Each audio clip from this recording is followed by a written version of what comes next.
Welcome to the Making of YOR, a podcast where we turn ideas into game mechanics for our upcoming tabletop RPG, YOR. If you'd like to stay up to date on the developments of YOR, head over to our Discord. Link is in the description. Howdy, everybody. Yo, we're going to do this thing now. Yeah, we got classes pretty much done. We got the Artificer coming, and then we got to do some magic arrows for the spell sword. I think that's it. Yeah, but we got to do magic items first. We worked on that a little off mic the other day. Mm-hmm.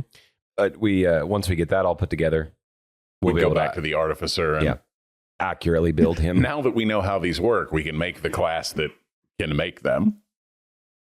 Yeah. Yeah, well, what is it? And so we've been working on this idea of enchantments versus magic items. Yeah. And so enchantments will be things that could be added to potentially a magic item, but they could also just be added to... Mundane item. A mundane just item. A regular old sword. But the properties of a magic item, which will be more powerful, more unique, those things will have to be made as a part of the construction of the item. So artificers will probably end up getting the power to make some of those things. Yeah. But it'll still have, we've talked about potentially material requirements. Like, so they will probably have some bonus to crafting them. Yes. They will probably, they may not be able to make them on their own. They may need assistance. Making magic items will likely not be just an endeavor. Yeah, no, you need the spellcaster tag. Super easy. You need a crafter and a spellcaster type guy. Yeah. But anyway, and who knows? Maybe artificers will be able to make magic items if they get a boon related to blacksmithing. Yeah, Since we took professions and moved them over to boons. Yeah, they get the blacksmithing boon and get it up to tier 2 or 3, and they get the craft magic item thing out of it. Yeah. And then they have the right stuff as artificer. Yeah. Who knows? We'll figure out what that looks like later. For players making magic items, we just need magic items to exist. Yeah. I gotta have some loot to give out to y'all motherfuckers. Mm-hmm. I can't just make them all up on the fly like I've been doing. Yeah. All right. So magic items that we came up with, we thought, well, okay, so sort of broke them into categories. Spellcasty stuff, we've broken into 3 different categories of staves, wands, and scrolls. Yeah, scrolls are one use only. Staves are spells are infused in them, a specific spell. Yeah, and then you spend fireball, resource, for example. Yeah, and then you spend the resource it costs to cast fireball, and you cast it from the staff. Yes, and so you don't have to know the spell. And wands are cantrip only, but they're unlimited use. Yeah, but there's some other rules in there too. Scrolls, you have to have the scroll casting feature, which occurs on some classes. I think that may be the only way right now. I think so.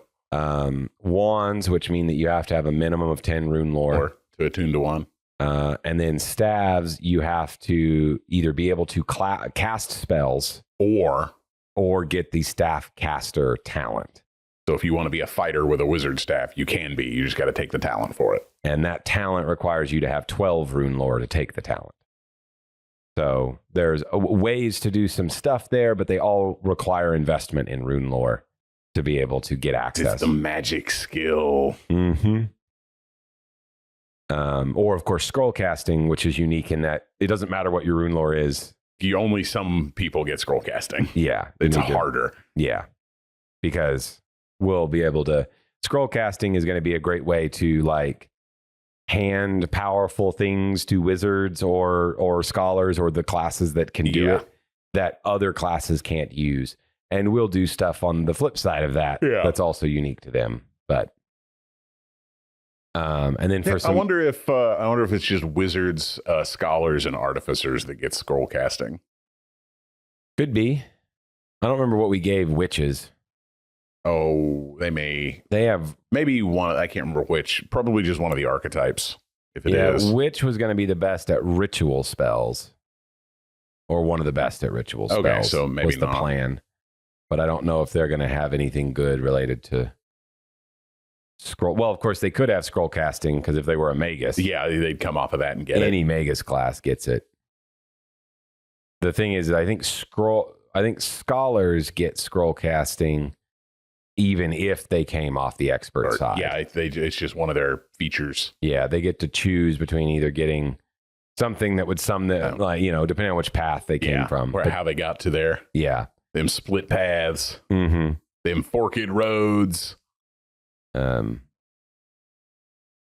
Yeah, witches do not, which I don't think is a problem. If a witch was a Magus, then they have scroll casting. If they weren't a Magus, then they don't have scroll casting. I think that's probably fine. Scholars, I think, needed it. Yeah. I think witches' specialization is going to be ritual. I think so, which is not, I don't think they need it. Which is separate from scroll casting. Yeah.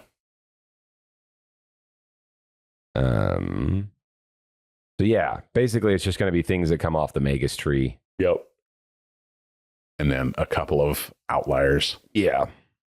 All right. And then magic items, we are looking at least to start, we're going to just steal. Of class abilities. Yeah, because we already made those. So class abilities interpreted onto an item. So we wrote a couple down. Cleaving axe. And in this case, that axe would have design limitations. So it is a two-handed heavy axe. Those are its mundane properties. It can be applied to any weapon provided it has two-handed and heavy. Yeah, we may change it from cleaving axe to cleaving whatever. Yeah, cleaving weapon. But it has to be two-handed, it has to be heavy. And that lets you use the Barbarian's Cleave feature. And you spend resource as normal. Which is 1 now. Yeah, which is 1 now. Used to be free. We decided, it's weird. We had this for our first tier 2 combat, and then we were like, you know, that felt a little too good. Yeah. Well, it was just obvious that the Barbarian had, in his ideal scenario, which is lots of little moves, he had overflowing amounts of resource to the point that he didn't have shit to spend it on. And cleave is good enough. Yeah, I think another thing we might do is, since we're giving it a resource cost, we may just make it as a basic attack modification instead of the action.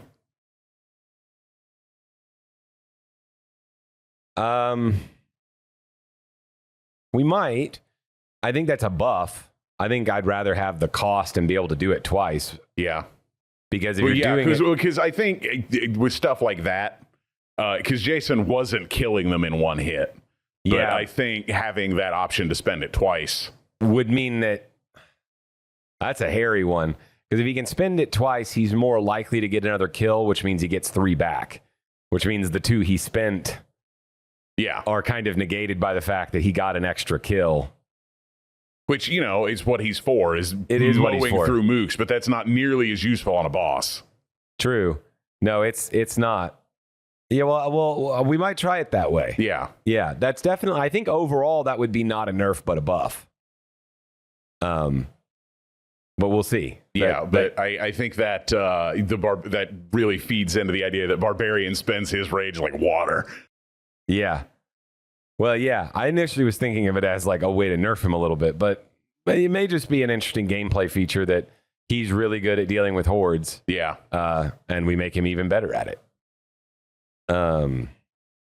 But yeah, so that was the cleaving, a cleaving weapon. Yeah. I mean, the cleaving axe would only work on an action. I think that might be another good way to sort of differentiate the abilities and stuff we have, is make them slightly worse than what the class feature is. Yeah, I don't think that's a bad idea. That becomes we'll have to consider, because we'll have to rewrite some stuff. Yeah. But I mean, we're going to do that anyway. Yeah, I mean, fighter through like, instead of like if we write it one way, we're able to just like say you reference the cleave feature. Yeah. And it works like this instead of like a caveated version. Yeah. Well, I mean, the stuff we're going to change is probably not any way in function, but probably action, economy, or cost. Yeah. But I'd rather, because I wouldn't, when we put it in the regular book, we may just have it set as cleave feature for our little document. But when we put it in the regular book, we want to write out the full description in anyway. both sections. Yeah. Yeah.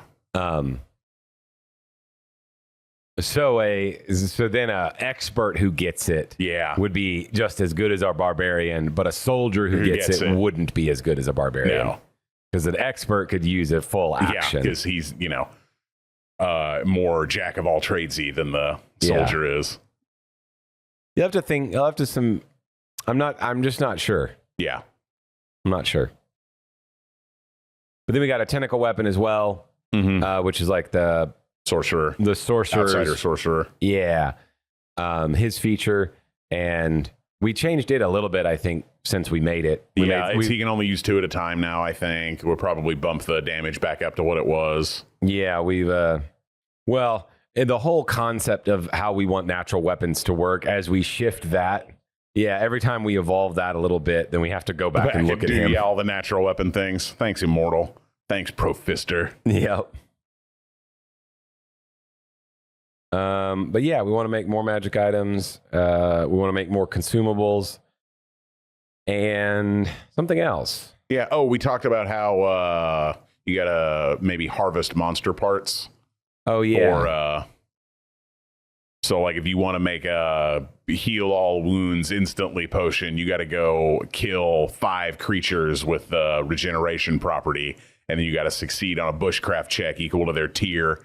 And then you got to succeed on the medicine check or whatever to brew the potion. And then you have that item. Yeah. So harvesting, and we might place even certain types of, for lack of a better word, we'll call them spells. Yeah. But we might place like certain types of special effects that we're hesitant to make like a spell that you always have access to. We don't really want a polymorph spell, but a polymorph Mommet or voodoo doll thing. Yeah, something you had to put work into getting, and you maybe can only do it once because that was all you could collect in a resource. Yeah, it's this one little thing is expended because it's hard to turn one thing into another thing. But yeah, and instead of it being a magical effect that like a wizard can just learn and then could do that every turn, no, this is something that probably still only the wizard this is strong, but it's more inconvenient than a spell. Yeah, and only spellcasters are probably the ones who can like use these things. They'll also fall into probably like scrolls do. Yeah. Like you have to be of a special level of talent to use this thing. But it won't be something you can just do whenever you want. Yeah. Which I think could be a fun gameplay loop, but it's also a good way to control. It's a good way to offer powerful spells to wizards, but control that use so that they're not just breaking the game because you can use them all the time. But we can also the possibility of, even when they're not scrolls, like this type of thing, like let's say polymorph as a like an item. Yeah. So you can only do it once, but it might work like a spell in that you don't have to have resource for it. Like it consumes the object. Yeah, so it's one use only, like a scroll. Yeah, you could open a combat with this. But then you got to go make another one if you want to do it again. Yeah. Yeah, that's kind of what we're thinking for the direct to magic items for now. And then once we get all the class features we want as magic items, we'll start branching out into things that maybe aren't class features if we feel like we don't have enough. Yeah.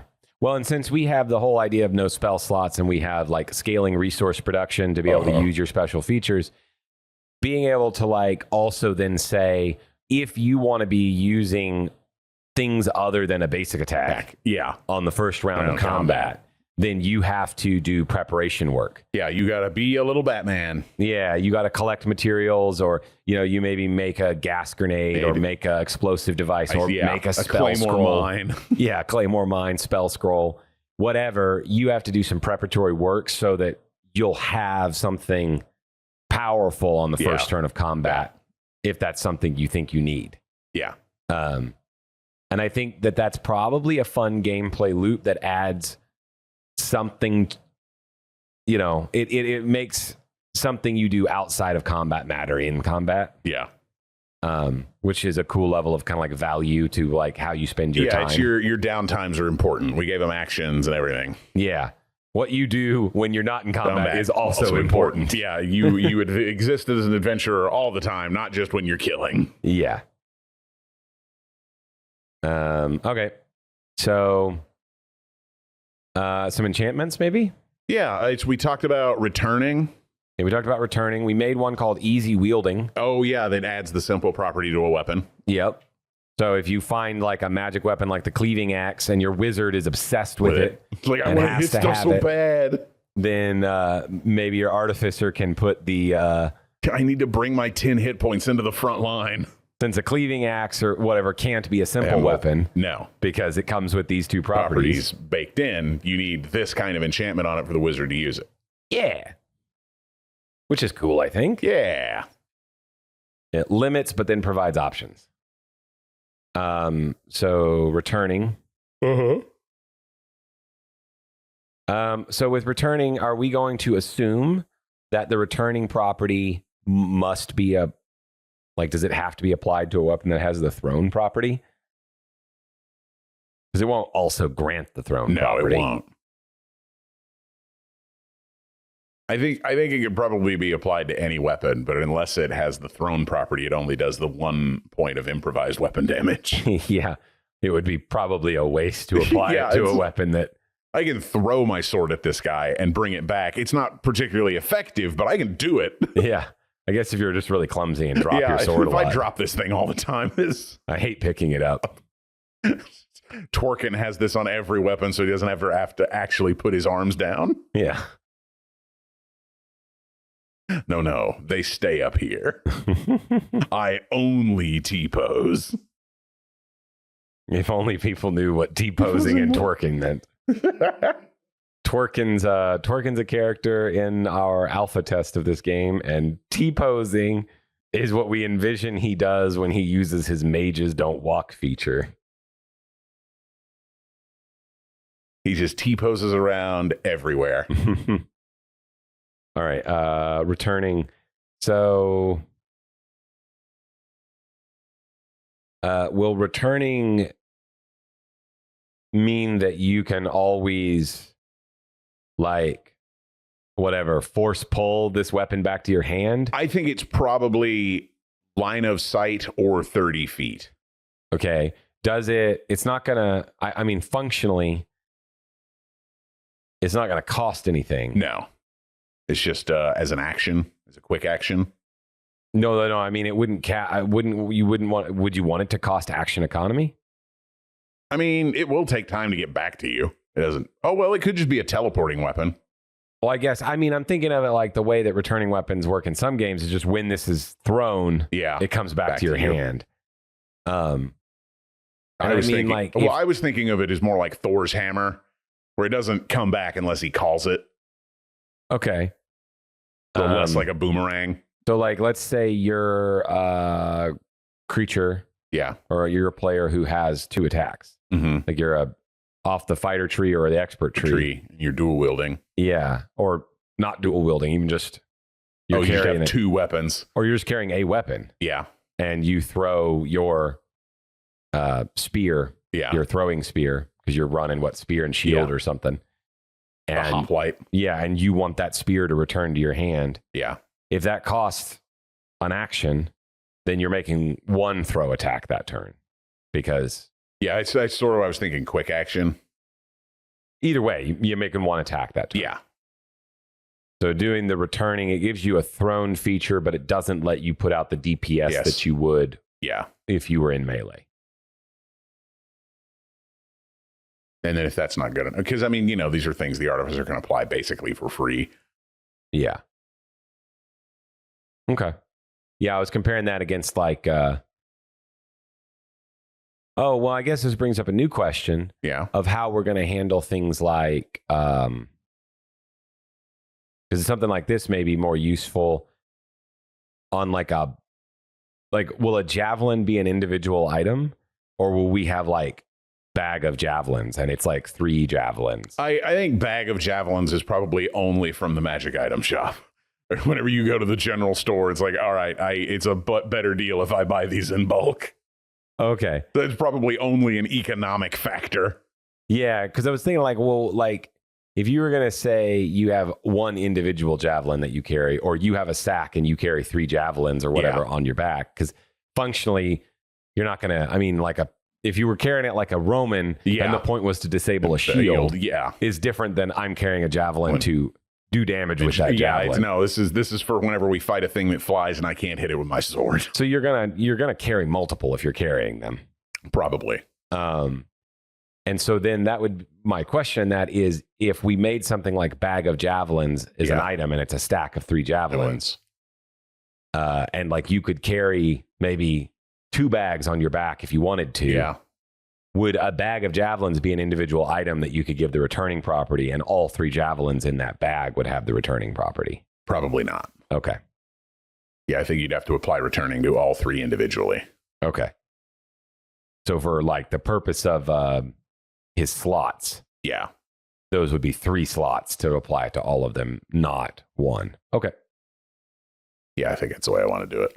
I'm fine with that. And I'm in general of the idea that I want ranged to provide good utility. Yeah. Most forms of ranged, I want to be weaker than melee, save for the people who are specialized in ranged. Yeah. And those people are capable, but I don't like the idea of like just anybody can pick up a bow and out damage the fighter. Yeah, that anyone can just flex over to bow. Oh. I think that you should be this is a ranged guy, and that's what makes him effective in this is the thing. Yeah. Rangers and maybe like the con man. Yeah. Sneak thief guy. The magic or arrow hitman. archer. Yeah, the magic arrow. Guys like that are very specifically capable of range damage. Okay. So range 60 feet. You probably can't throw it 60 feet, but if you can. Yeah. That's Okay, so returning range 60 feet, quick action returns the weapon to your hand. Yeah, I think so. And we'll figure out how we're going to do attunement rules. Yeah. The person who is attuned to it can return it to their hand. Yeah. All right, we got any other good enchantments? Got the simple one. What? You probably do like the change damage type. Well, no, that'd have to be a magic one because that's what the rune barbarian does. Yeah, it probably would be a magical weapon. Yeah, the branded. Yeah, I don't think that's an enchantment. Well, I think an enchantment could be maybe, I don't know. I'm thinking like maybe you could have an enchantment that would be a single damage type, like a flame sword. But I don't know. Maybe flame sword should. Maybe all of those. Well, no, we could make an enchantment, and it's just only that damage type. You can't choose like the barbarian or the spell sword one. No, the paladin. The paladin has to. The paladin has to. He gets pick. one on every time he basic attacks. There's another one who can change his. It's his resource gain mechanic. He enchants his weapon, and he can change the damage type on it. Oh no, that was an idea for the artificer. Was it? I'm pretty sure that's in somewhere else. Well, for the resource gain one, that was the artificer, I think. But he's been put on hold.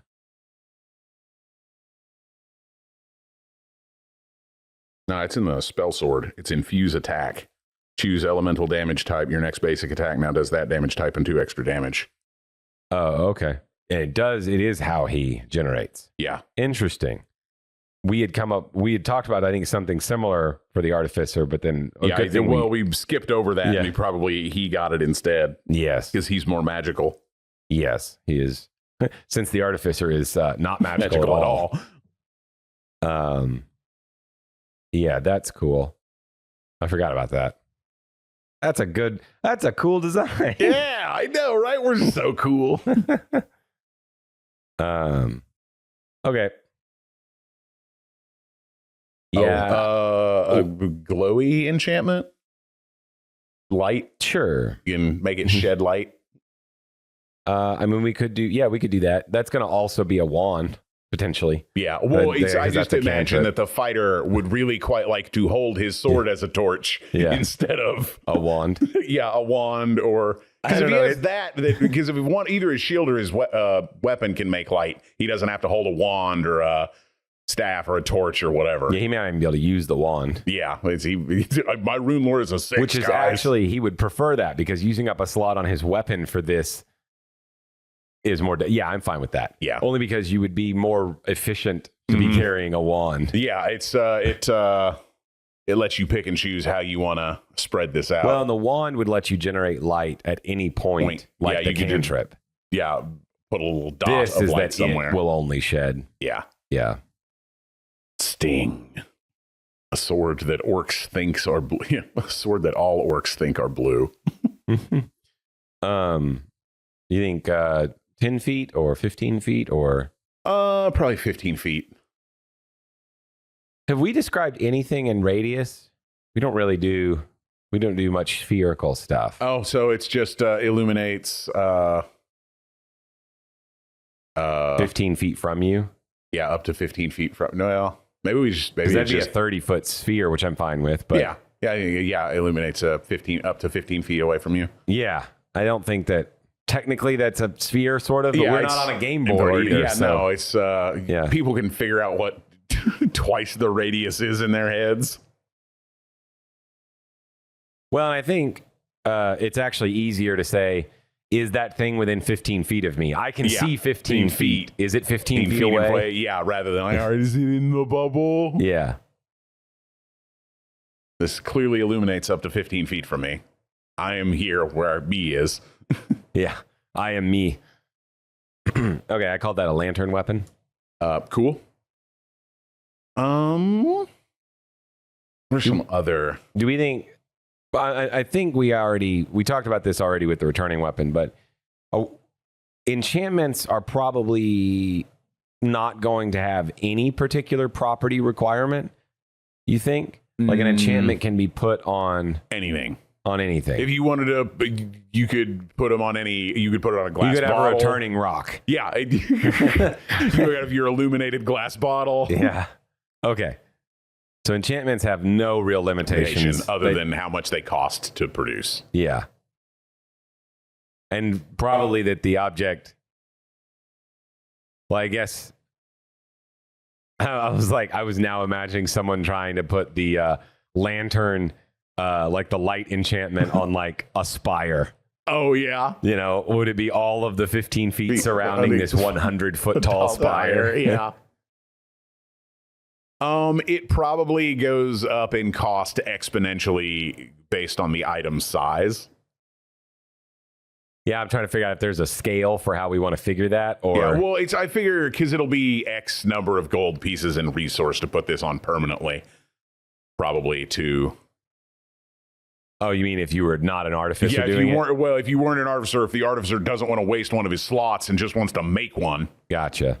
He can do the other ones. He can do them all for free, but he only has so many points of juice to make them for free. But if he wants to spend money on them like everybody else and make them permanent, then he can't like change it or take it away later or whatever. Like if you wanted to give the returning property to a building, it'd be like 1,000,000 gold pieces. But he would be able to give a returning property to a building for free if he used one of his slots. Well, he's probably limited on like the size of item he can do. He can probably only do it to tier 1 items. Okay. Yeah, I'm just trying. We'll have to define what. We'll have to go through an item defining. Put it on the building. No, you put it on a brick. Yeah. This is all ridiculous, but it is immediately what I thought of. What would I do ridiculously if I could make an object glow? What's the biggest object I can find? I sell nightlights. Yeah. What's the biggest object I can make? Yeah, I am single-handedly responsible for stopping oil lamps in this town. Oh, man. But yeah, I think these like sort of like not super strong magical effects, but interesting magical effects that you can swap out and put around and have fun with. Mm-hmm. All right, so I was going to write at the top, can go on any item, but there are rules. Yeah. I don't know what they are yet, but there will be rules to this. Yeah. Although a tier 4 artificer being able to put it on a building for free would be hilarious. Yeah, I don't dislike the possibility of doing something cool with it. Yeah. I just want there to be some framework for part of the way, you know, when there are rules to a thing and then you can still do something that's cool, it makes it cooler. Yeah, it's no. Not only is this cool, I'm allowed to do it. Yeah. This isn't some weird cobbled together thing. This is like, No, I'm just allowed to do that. I'm not making an argument that says I'm cheating. Or trying to prove that I'm not cheating. Rather, this is just allowed. Yeah, no, I'm just strong and can do cool stuff. Yeah. I always Other than kill things really, really fast. I always find that to be cooler than the idea of, oh, well, I argued with the GM until he just let me have the thing I wanted. I filibustered until he said okay. Yeah, that's actually just not cool. No, that's just super boring for everyone involved. Yeah, that's everyone else sitting there where you argue for your thing. Okay, fine. You do that. Okay, so light, returning, easy wielding. All I can think of is like sticky. Like, did you say sticky? Yeah. What would you do with a sticky weapon? I'm just thinking like it's harder to disarm you, and you can just like hang it on a wall without a hook. It turns crispy really quickly. Sticky weapon. Why is my frying pan sticky? I don't know, twerking.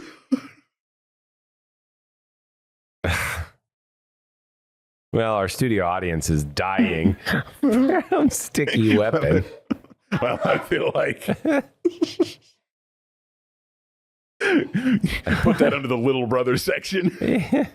Sticky weapon. Sticky. Do we? No, wait. That can't be a magic item. That can't be an enchantment. It's got to be a magic weapon. Druids already have shillelagh. It's a sticky weapon. Have we recorded enough tonight yet? No, only 30 minutes in. I have to keep going, I guess. Did you just say he's your friend?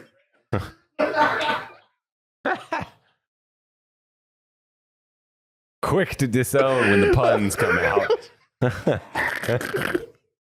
Fuck you, I liked it. I know you liked it. But I had to sit there and think, what the fuck is he talking about? And then be like, oh, he means a fucking stick. Oh, he's just being an idiot. I was like, I'm pretty sure you can disarm druids. Oh. Great. But I do like the idea that a weapon is just kind of like, it's like a mouse glue trap at will. Okay, sticky weapon. It's going in the book. Hell yeah. You're welcome, fans. Well, okay. So you're more difficult to disarm. What does that mean? You're treated as a tier higher when someone tries to disarm you? Yeah, that's fine. Attempts made to disarm you. Yeah, or you're treated as one tier higher. Yeah, I like putting that mechanic in more. What mechanic? Oh, what about powered armor as a magic weapon or a magic item that treats you as a tier higher for athletics checks? Oh, sure, yeah. We'll have something like that. I'll have to figure out how we're gonna. We haven't come up with armor at all. Yeah, no, not at all. But the armor is I think that would be a cool one. Yeah, I can throw that in there, but we'll have to figure out a whole bunch of shit related to armor. Yeah.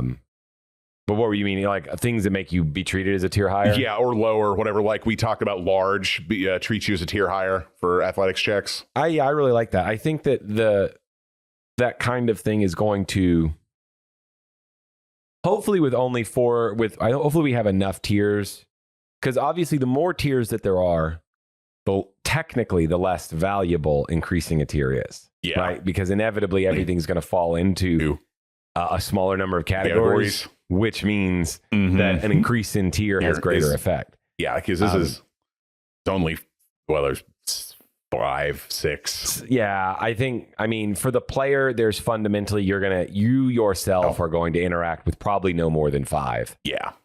Because you probably will only be able to, in the base rules, get to 4. Yep. And then there are things that will let you be treated as a 5. Yeah. But technically, if you were a giant, yeah, and you're treated as 5 for an athletics check because you're a tier 4 and you spend a hero point. then you'd be treated as 6. Yeah, there's no theoretical upper limit, but 4 is the practical limit. Yeah, 4 is a practical limit. There'll be some ways to be treated much higher. But those are at that point. Yeah, those are going to be for different shit. Yeah, like the powered armor probably wouldn't stack with being large. Yeah, and we may place some limitations that just say that there are limitations on what you can do. We might have a rule that just says you can't be treated more than 1 tier higher than you are. Yeah, that could just be full stop. Yeah, and so like if you are a giant, you can't.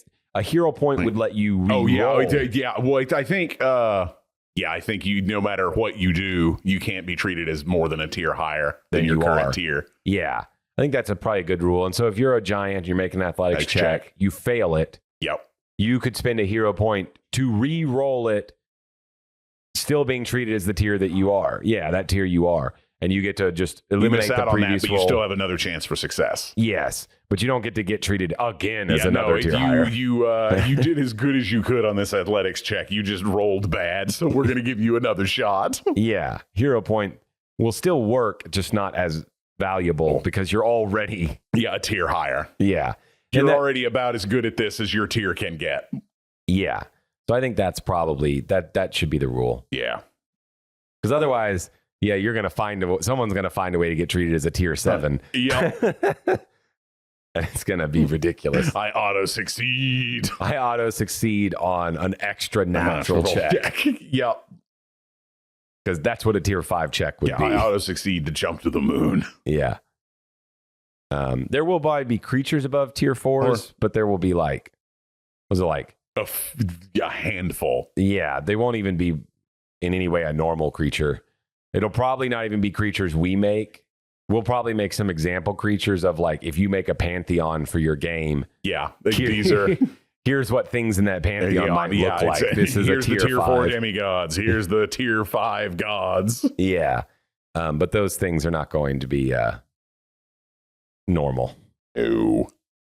Yeah, unless you want your players fighting pantheons, I advise you just make pantheons as mainly things without stat blocks. Yeah, they're just names.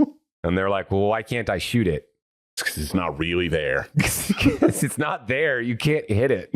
Yeah, no, there's an internal gulf between you and it. It's talking to you. It's not presently here. Yeah, you can see it, but it's not here.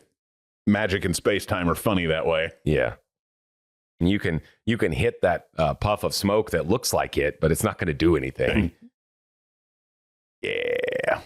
Oh, weapons that we could have enchantments as weapons that ignore resistance.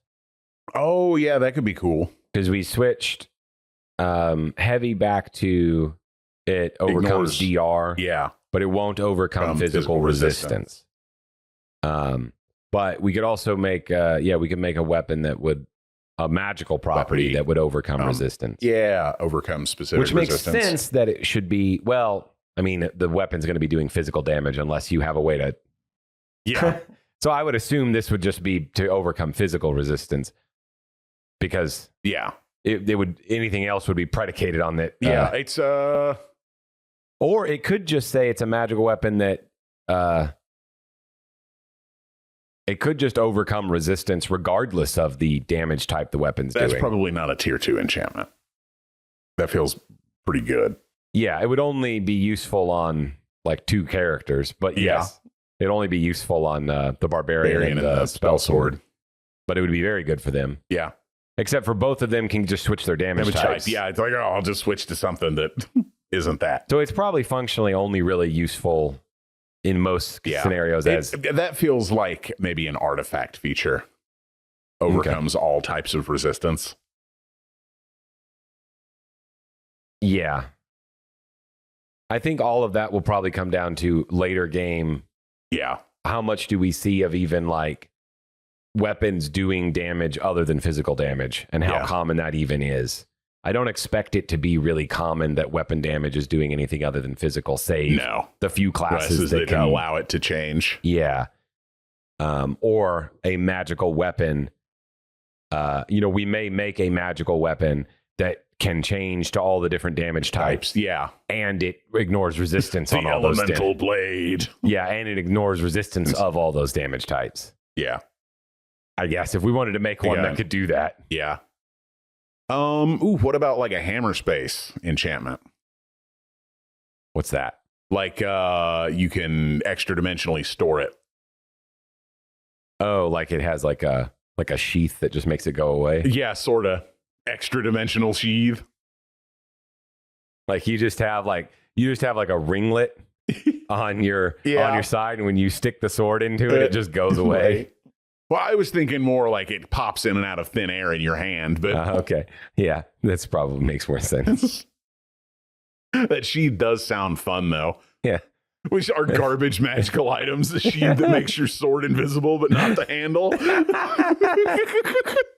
Oh, including the handle. So you have to find it every time you're looking.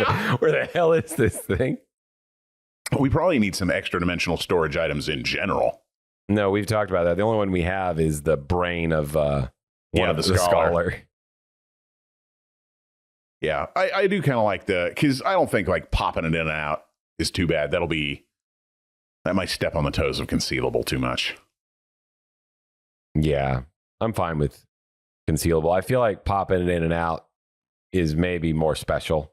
Okay. I think that should be maybe a part of a special magical weapon we make. Oh, yeah. Same thing. Like you have a magical weapon that you can pop in and out of reality. But that it's not just an enchantment you can put on any weapon. Oh, that may be the thing that the scholar has.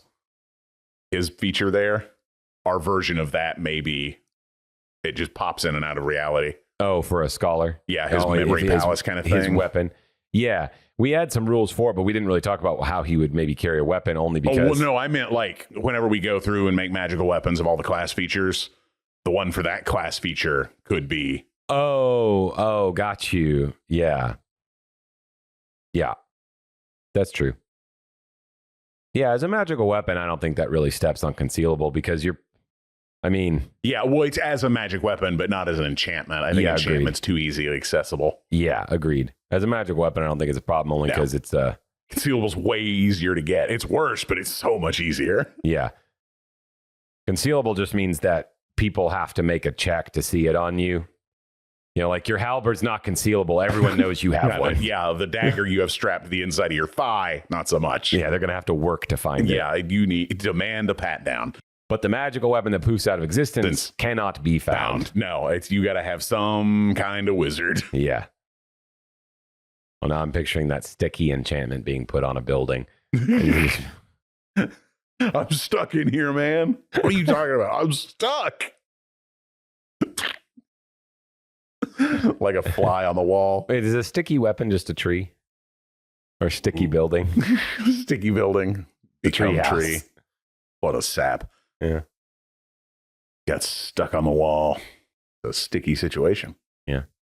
That would be a hilarious little one-shot thing we could do is an artificer's going around killing people by trapping them in. Well, or better yet, just taking all of these enchantments and you have no idea how they're going to be interpreted when you use them.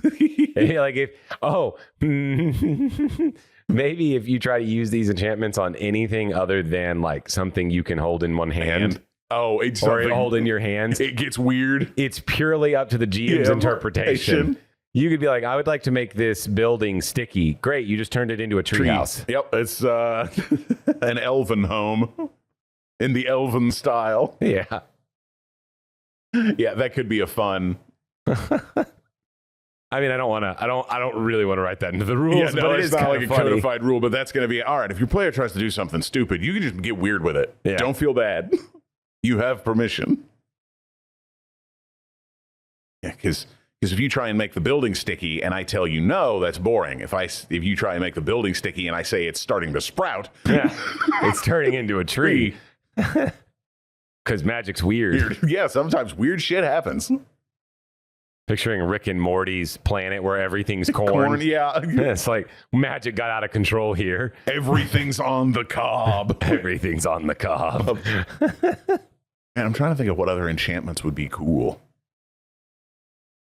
Oh, we'd have a walkie-talkie enchantment. That might just be like a regular item. I don't know. I don't think that should be an enchantment. Yeah, I think that should be just a fairly easy to craft magic thing. Like that's a low tier. I feel like we should introduce that early. Yeah. For magical crafting. Yeah. You can make one of these. Yeah. Now that we're at tier 2 and we're like, all right, we have like a couple levels of this we can think about. Yeah, because I think that's like something you should be able to make it tier 1. Yeah, I think so. Like a Magus can make a walkie-talkie. Out of 2 rocks at tier 1. Yep. Yeah, I like that. Well, I don't know. Who knows? Magus or expert, or Magus or Mystic potentially. Yeah, anybody with enough rune lore, I guess. Yeah, it's probably just rune lore. I don't know. We still haven't figured out what are going to be the rules of like, because that is neither an enchantment or a magical weapon. I think that's a magical item. Yeah, I think so. Which is technically going to be a separate section. Yep. Yeah, I think you're right. Yeah, because I think enchantments, like we said, magical weapons are things that are what they are at creation. Magic items are going to be the same way, I think. Yeah. A magic item is made a magic item when it's made. Yes, it is. An enchantment is solely a thing. Enchantments are the only thing that are added to pre-existing mundane items. Yeah, I think so. Do we want to do... We talked a little bit about like the idea of the dual-wielding extra attack feature of the Ranger as potentially a magic weapon. Yeah, like a twinned weapon. Yeah, do we want to play test that as a twinned weapon and what that might mean, or do we want to play test it as as this is like a magical weapon that, like the axe that has two-handed and heavy, it has to be. We could just I don't know. Well, because the feature requires you use it with both hands. The feature requires a person to be dual wielding. Yeah. The Ranger. It's still obviously, it's a lot better. The Ranger's feature is a lot better because this item would say, which I guess I don't have a problem with that, but this item would say you have to be dual wielding this item. So both hands are taken up with this. Item. Whereas the Ranger could be dual wielding 2 different magic items that have their own properties. I think I like that. I think twinned weapon, you have to have both of them. Okay. They're 2 weapons that are treated as one. Do we want to give it a... do we want to give them mundane property requirements? I mean, we know they can't be, obviously, they're not two-handed. Yeah, it's... I don't know, probably just can't be two-handed or heavy. But they could be thrown. Well, they can't be projectile either. Yeah, no. What are our weapon properties? Let's look. There are 2 that... Well, I mean, it would probably be... I would say that we could just call them a pair of daggers and say that they're concealable and sharp. Yeah, we could do that. Fine with me. And I'm giving them all very generic games, but I figure we'll give them more fantasy names. Yeah. Like these could be like, snake bite. Oh, so what I imagine we will do is whenever we make artifacts, we will take these and make them superlative in some way. So like the twinned weapon is something any artificer can make, but the snake bites do poison and have other things. And okay. Well, we may even come up with better names for them than just... I'm just giving them descriptive names. So long as we know what they do. Yeah. Oh, what about a safe enchantment? It makes the weapon deal 0 damage. Deal 0 damage? Yeah, like it looks realistic, but do you actually take no damage from being hit with his weapon? Okay. What would be the purpose of this? It could be like a safety for one on a weapon you don't want other people to touch if you end up with something that's really dangerous. Or you could use it to fake somebody's death or have a fake fight in the street. Okay, so we'd have to get descriptive with it. So it's a weapon that it doesn't do any damage, but looks real. Yeah. Like, it's like fake knives that they use to stab people in movies. Okay. It's an interesting idea. Yeah, I think they could be fun to mess with, but Yeah, I'll write it down and we'll figure out what it is Cool, we yeah, can do with it. We're just kind of brainstorming now anyway. Oh, we could do collapsible, gives a weapon the concealable property. As a magical. Yeah, as an enchantment. Like you can shrink it down enough that, like Goku's power pole. Yeah, that's probably fine. We're going to do the magical weapon that'll poof out of existence. Yeah, it's way different than. And then we have this, which would be a folding weapon.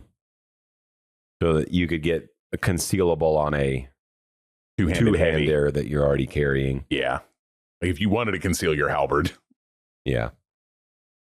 Takes in full round action to fold or unfold it. You could sneak it through a door, but it's hard to sneak it into a fight.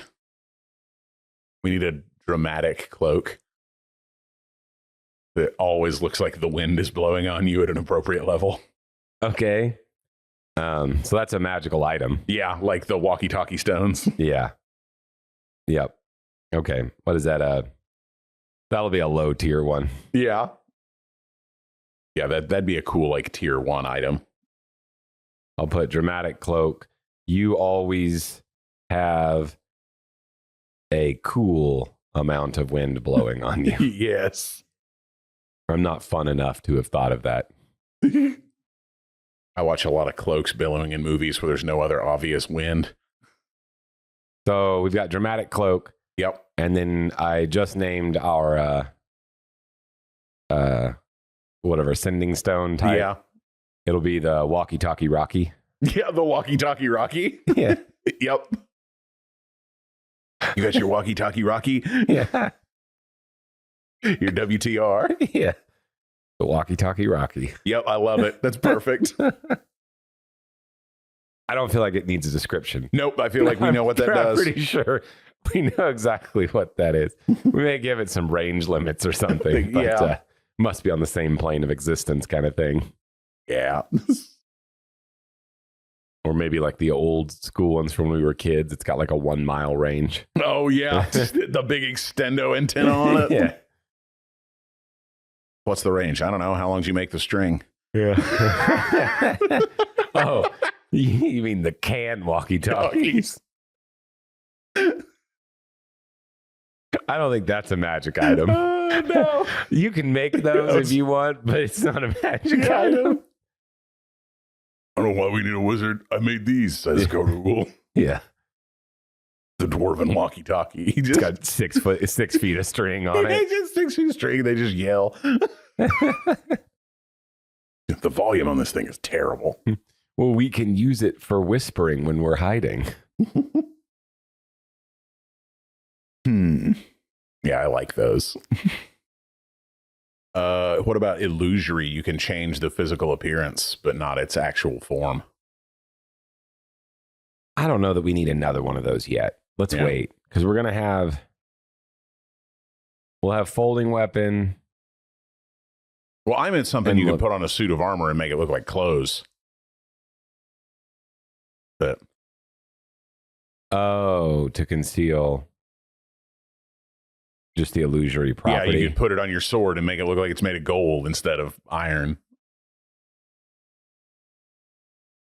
Interesting. I'm going to put that power armor idea you had earlier. Yeah. I'm going to put that under magic items. Okay. Because part of me kind of thinks we may not ever like hyper develop the armor part of Side our of it. game in the Yeah. same way that we've developed weapons. Yeah, because weapons have a lot more viability other than just, don't die. Yeah. And so power armor or like armors may just be, aside from being like mundane, they might just be a magic item. Yeah. I don't know. But I'll put it under there for now and we'll figure out how much work we want to put into armors. Yeah. Especially since we've been so kind of very laissez-faire, if Yeah. you will, I guess. Mhm. With armor, we're like, it doesn't matter what it looks like. You know, it's just has these properties and you get these stats from it. Yeah, you decide what it look. Are you wearing a wrapped up mattress or are you wearing plate armor? Yeah. Are you the Stay Puft Marshmallow Man? Yeah, you get the same 2DR. Yeah. And the fact that we've been really kind of tried to be kind of open regarding your appearance and visuals and stuff like that with their effects. Yeah. It makes me kind of wonder if we're ever... It'd be difficult to keep that design philosophy. Yeah, we'll probably have some like magic armors and whatever, but I doubt we'll have the same. Yeah, because you can't start making them without starting to put some kind of strict attachment between... Yeah, I mean, they're probably not going to get a whole lot more defensy. They're just going to give you weirder powers. Yeah. Here's a side question that I bring this up because it could affect certain things we might do in item crafting. Yeah. Do you think that we're going to have any rules regarding, like different mythos that have like, oh, if you like werewolves or vampires or whatever, like, stake through the heart with vampires or wizards, or werewolves, silvered weapons. Yeah. Are we going to implement the idea of having material, like mundane material interactions with different types of creatures? Because I wouldn't want to do it for just werewolves and then like not do it. No, I would, if we were going to do it, I'd want to do it to a lot of things. Yeah, it's any monster from folklore will probably have that folklore monster's strengths and weaknesses if we can find any. Okay. Which will, of course, bring about the idea of like material properties of weapons having some kind of purpose. Yeah, which we talked about, like physical or material properties anyway. For the sake of material properties, for the sake of creating a magical weapon. Yeah. But these would be like a mundane property. Yeah, but I figure if, silver weapons ignore a werewolf's physical resistance. Yeah. Figure you can come up with a way to make a sword out of silver. You kind of know what those are. Yeah. So then... Sort of like the Witcher, silver swords are actually kind of crappy, but they're really good at killing eldritch abominations. Yeah, all the monsters are weak to silver. Yeah.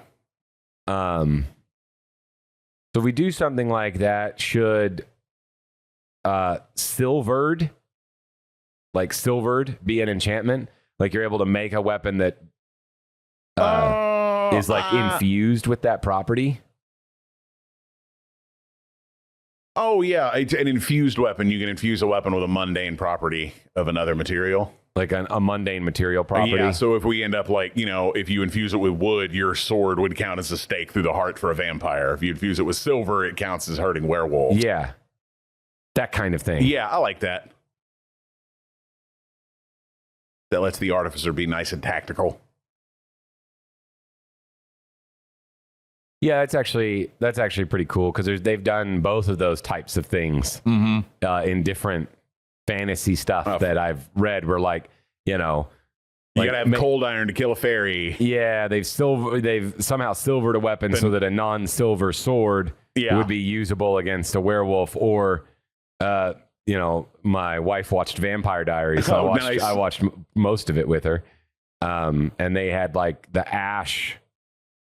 Or not ash or whatever. They had like maybe it was the ash of a tree. Oh, yeah. And they would put it on a dagger. Oh, yeah. And it would have like an stake effect. Properties. Yeah, it would have, even though it was a metal dagger. Since it had this on Wood it. On it, yeah. No, I like the kind of infused, like you can infuse a mundane property into it. Yeah. Okay, cool. Well, I feel like it's good. We're good for tonight. All right, catch you all on the flip side.